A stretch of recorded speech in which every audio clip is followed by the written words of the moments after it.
হামের রোগীদের জন্য নতুন ভরসাস্থল টিএনসিসির করোনা হাসপাতাল। রাজধানীর অন্য হাসপাতালে চাপ বাড়ায় এখন সেখানে দেয়া হচ্ছে হামের চিকিৎসা।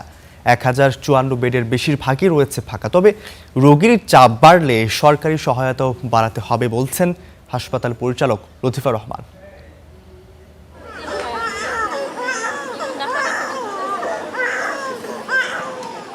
হাসপাতালে এ যেন এক যুদ্ধ। তাতে 7 মাসের রায়জানি শুধু নয়, লড়ছে তার পরিবারও। লিভার সংক্রমণের সঙ্গে আক্রান্ত হামে।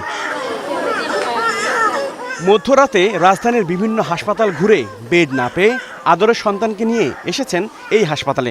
রাত্রে 10টা বাজে দেখি আমার ছেলের অবস্থা আরো বেশি খারাপ, তো সাথে সাথে চলে আসছি। তারপর চোখ তো এখন মেলতেই পারতেছে না। না হাসপাতাল তো রাখলো না, ঠিক আছে, বলছে যে সিট খালি নাই।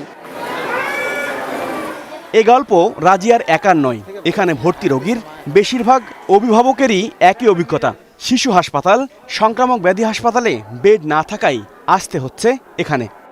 সংক্রামক হাসপাতাল যে আছে ওখানে গেছিলাম, তারপর আইসিডিআরবি গেছি, সব জায়গায় এখানে রেফার করছি, এখানে আসছে।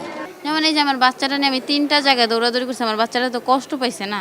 পরিবেশ এমনিতে ভালো, কিন্তু একটু নার্সগুলোর দক্ষতা একটু কম। ঠান্ডা ছিল, কাশি ছিল, তা মাশাআল্লাহ দিলে এখন আমাদের বাচ্চা সুস্থ। ঢাকা উত্তর সিটি কর্পোরেশনের এক সময়ের করোনা হাসপাতালটি এখন হামের রোগীদের বড় ভরসা।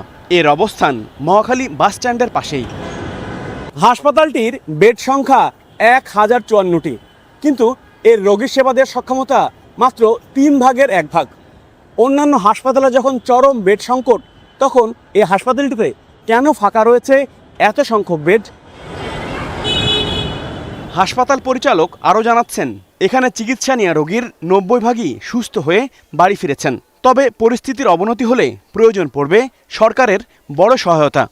আমাদের এখন পর্যন্ত ক্যাপাসিটি 1054, কিন্তু আমরা যে পরিমাণ রোগী পাচ্ছি, আমরা আমাদের সক্ষমতা সেভাবে আস্তে আস্তে বৃদ্ধি করছি। বেসিক্যালি রোগীর সংখ্যা বেড়ে গেলে আরও কিছু ডাক্তার লাগবে, আরও কিছু নার্স লাগবে। হাম রোগটা যেহেতু একটা শিশুদের রোগ, কাজে আমার শিশু বিশেষজ্ঞ হয়তো আরও অনেক বেশি লাগবে। বিষয়টি নিয়ে কাজ করার কথা জানিয়েছেন স্বাস্থ্যমন্ত্রীও। পাশাপাশি জানাচ্ছেন হাম মোকাবেলায় সরকারের আন্তরিক প্রচেষ্টার কথা। আমরা অলরেডি কাজ করতেছি। বেড তো আমাদের যেটা কোভিডের সময় করা হয়েছিল না, অনেকগুলি স্পেস করা হয়েছে, সব আমরা একভাবে স্টার্ট করিনি। আমরা যখন প্রয়োজন পড়েছে ওইটাও আমরা স্টার্ট করেছি। ওইগুলি আমাদের আন্ডার প্রিপারেশন, আমরা স্টার্ট করবো যদি রুগী পারে, দোয়া করে যাতে না পারে। আরও 10টা ডিস্ট্রিক্ট হসপিটাল আলহামদুলিল্লাহ আমরা রেডি করে রেখেছি, আইসিইউ নেই, যেটা আমরা স্টার্ট করবো। তবে হাসপাতালটি মহাখালী বাসস্ট্যান্ডের একদম পাশে হয় চলাচলে রোগীদের পড়তে হচ্ছে বড় ভোগান্তিতে। সেজন্য এখানে ট্রাফিক পুলিশের তদারকি বাড়ানোর দাবি রোগীর স্বজনদের। হাবিবুর রহমান অফি, স্টার নিউজ, ঢাকা।